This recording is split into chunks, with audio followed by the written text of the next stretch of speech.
ఈ విధంగా కృష్ణ పరమాత్మ చెప్తే ఆఖరికి అర్జునుల వారు ఇంకొక సందేహం వెల్లడించారు. కృష్ణ బాగుంది, అట్లాగే ప్రయత్నం చేస్తాం. ఆ మోక్ష సిద్ధి పొందకుండా మనస్సు పూర్ణంగా నిలవకుండా అకస్మాత్తుగా వీడు చనిపోతాడు అనుకోండి, సపోజ్ చావు వచ్చింది. రాబోయే జన్మలో వాడి ఏ విధంగా జన్మిస్తాడు? ఇది చాలా మందికి ప్రశ్న అండి. ఈ జన్మలో గనక మనస్సు చక్కగా కంట్రోల్ అయి మోక్షం గనక పొందితే వాడికి జన్మే లేదు, జన్మరాహిత్యం. అంత స్థితిలో పొందలేక ఏదో సామాన్యమైనటువంటి కొంత అభ్యాసం చేసి అకస్మాత్తుగా చనిపోతే వాడి గతి ఏమవుతుంది అని అర్జునుడు ప్రశ్న చేశాడండి. దానికి మొట్టమొదట జనరల్ గా చెప్పేసినాడు, పార్థనైవేఘనాముత్ర వినాశస్తస్య విద్యతే నైకల్యాణ కృత్కశ్చిత్ దుర్గతిం తాత గచ్చతి. శుభకార్యం, దైవకార్యం, పుణ్యకార్యం చేసేవారికి దుర్గతి లేదు అని జనరల్ గా చెప్పేశారండి. వాడు ఏదో ఉన్నతమైనటువంటి జన్మ పొందుతాడే కానీ నికృష్టమైనటువంటి జన్మ పొందనే పొందడు అని జనరల్ గా చెప్పి 2 పద్ధతులు చెప్తున్నారు. ఈ జన్మలో గనక 150 మార్కులు గనక వస్తే పుణ్యంలో, పుణ్య సంపాదనలో గాని జ్ఞాన సంపాదన 150 మార్కులు గనక వస్తే వాడు అకస్మాత్తుగా చనిపోతే రాబోయే జన్మలో శుద్ధమైన కుటుంబం, కేవలం భగవత్ చింతన కలిగినటువంటి కుటుంబంలో వాడు జన్మిస్తాడు. శుచీనాం శ్రీమతాంగే యోగ భ్రష్టోభిజాయతే. చూడండి, ఆ కుటుంబంలో అందరూ కూడా బాగా ధ్యానం చేస్తుంటారు. వారికండి అనుకూలమైనటువంటి అట్మాస్ఫియర్, వాతావరణం ఏర్పడుతుంది. సరే, ఎవరికి?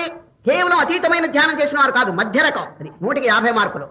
అటువంటి వారు వచ్చే జన్మలో శుద్ధమైన తల్లిదండ్రుల యొక్క గర్భంలో జన్మిస్తారు. బాగా ప్రోత్సాహం లభిస్తుంది అక్కడ. ఇది మరికొందరు ఈ జన్మలో 180 మార్కులు, డిస్టింక్షన్ మార్క్స్ వచ్చిన వాళ్ళు ఉంటారండి. బాగా తపస్సు చేసి ఇంద్రియములు కంట్రోల్ చేసి పూర్ణమైనటువంటి మోక్షం పొందకుండా చనిపోతే అటువంటి వారు అథవా యోగినామేవా కులే భవతి ధీమతాం. వారు వచ్చే జన్మలు ఎక్కడ పుడతారు తెలుసండి?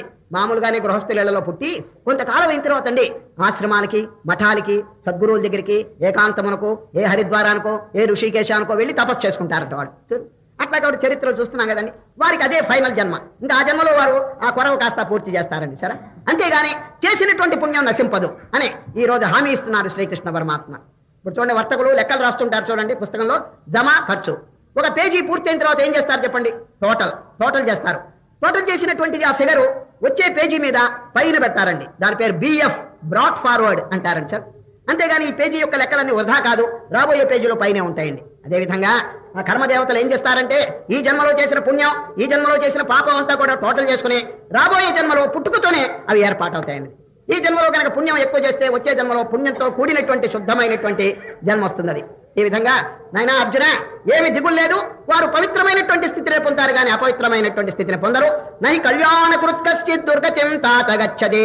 ఇటువంటి దైవ కార్యం, శుభకార్యం, పవిత్ర కార్యం చేసే వారికి దుర్గతి లేనే లేదని చెప్పి ఘంటాపదంగా చెప్తున్నారండి శ్రీకృష్ణ పరమాత్మ. కాబట్టి ఎందుకు ప్రయత్నం చేయకూడదు? చేసుకున్న వాడికి చేసుకున్నంత మహాదేవ.